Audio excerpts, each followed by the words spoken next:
This is possibly the most evil of the many lies that are told about men and domestic violence. For example, take this headline from the Washington Post, December 2004. It sounds awful, doesn't it? The terrible danger that pregnant women are in. And there are more headlines like this. Newsnight in the UK also covered the story.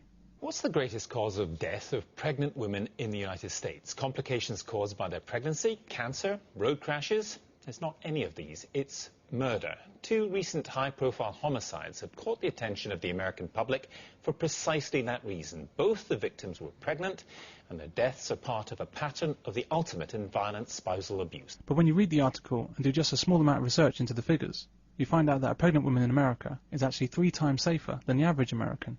A pregnant woman has a 1 in 54,000 chance of being murdered, while the average American has a 1 in 17,000 chance of being murdered. So why isn't that the happy headline? The headline, "Many new or expectant mothers die violent deaths," could be replaced with, "Many new or expectant fathers die violent deaths. Many old men die violent deaths. Many men aged 18 to 19 die violent deaths." Murder is nothing like the greatest cause of death of pregnant women. It's so small a percentage, it doesn't even make it into the mortality statistics for pregnant women in America. Headlines like this appear to be about compassion for motherhood. In reality, though, it's a thin disguise for an ideologically driven hate campaign against men. Adolf Hitler said that if you're going to tell a lie, you're less likely to get caught telling a big one.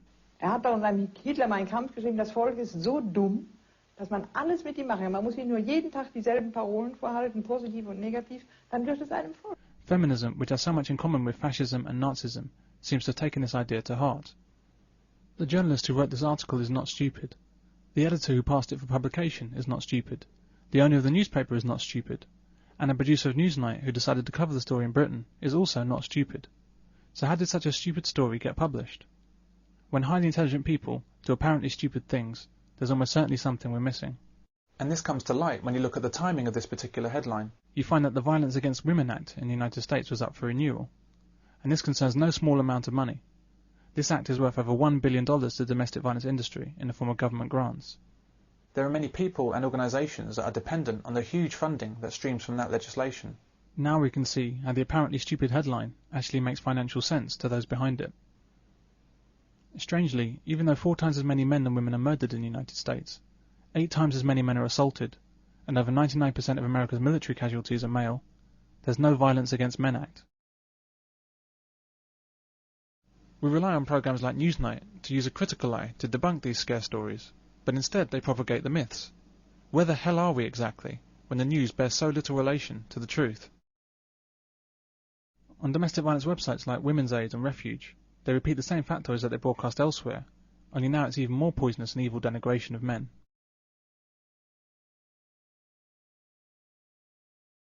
Women's Aid state that, what do you think prime cause means?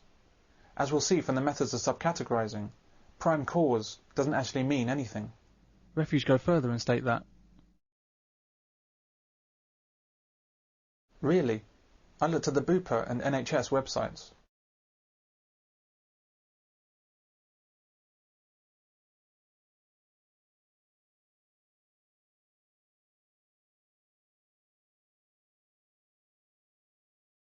Both of these medical organisations go on to mention womb abnormalities, hormonal imbalance, a woman's age, whether she smokes or not, and whether she's previously miscarried. Neither site even mentions domestic violence as a cause of miscarriage, but on Refuge's site, domestic violence is the biggest unborn baby killer. One of the main methods used to amplify the severity of domestic violence committed by men is to subcategorise all of the other things that make an impact. Before we look at this, please bear in mind that there's never been an actual scientific attempt to measure how many miscarriages are caused by men as a result of domestic violence. The same way there's no study into how many babies are eaten by their fathers for dinner. The figure of 5% given here is for example only. As we've seen, the fact is that most complications in pregnancy arise due to various medical conditions.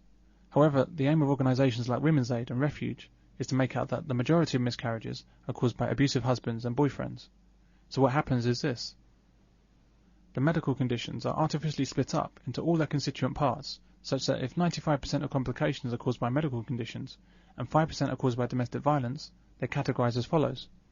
We can see that domestic violence at 5% doesn't have the prominence that businesses like Women's Aid and Refuge need in order to push our buttons and generate millions in income. and so they keep on subcategorizing the causes until eventually domestic violence becomes a leading cause. This horrible idea is 100% supposition in order to shock people and gain access to their credit cards. With domestic violence, subcategorization is a tool used to enhance anti-male statistics and generate more income. All we know or hear about are the headline figures. Hardly anyone does the research to show it's false, because those people that know it's false, for example charities and the government, have an interest in letting the lie spread. So, for example, NGOs, non-governmental organisations, very large charities, voluntary organisations, many of whom have very explicit political agendas and bend facts, bend what they're saying to fit. They are never interrogated with the same degree of scepticism because the journalists very often share that agenda. Now, that's what worries me. Agencies like Women's Aid and Refuge hoover up the income generated from government and well-meaning ordinary people who donate millions of pounds to them based on these invented statistics. And when I say millions, I mean hundreds of millions. The NSPCC's Full Stop campaign, for example, has raised more than £250 million in donations from the public. This is just one campaign from one charity. What do you think the income from the whole nest of them amounts to? These donations cannot be going towards helping legions of abused women, simply because such legions don't exist. So where is all this money going? They are Money going? Where is all this money? jobs. I mean, they, like Women's Refuge now, if you look at all their accounts and all the rest of it, I mean, they've got money there for their pensions and their holidays, and they got, I mean, we was up in West London in their office, well, it was on the Embankment, you know. I mean, you don't have an office up there unless you've got lots and lots of money. So yeah, it's big, but it's business. It is a business. And where does all this money come from? Different sources. It comes from the government directly to the Federation, from lottery grants, from local grants, from boroughs giving monies to the refugees. And where does the money go that comes into... Well, you'll never find out because they're not accountable. An awful lot of it goes into conferencing, which is a way of proselytizing the whole radical feminist policies. It's a proselytizing religion as far as radical feminism is concerned.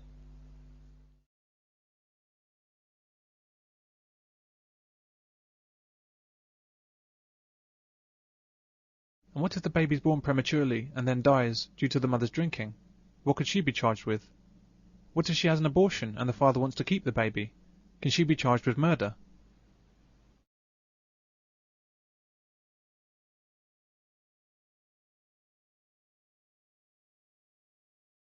There's no link between these 43 women dying in childbirth and any domestic violence from the man. If there was, Women's Aid wouldn't mince words. They'd be saying, what they're doing instead is to just put this horrible suggestion out there as an unjustified attack on men. It's equivalent to saying,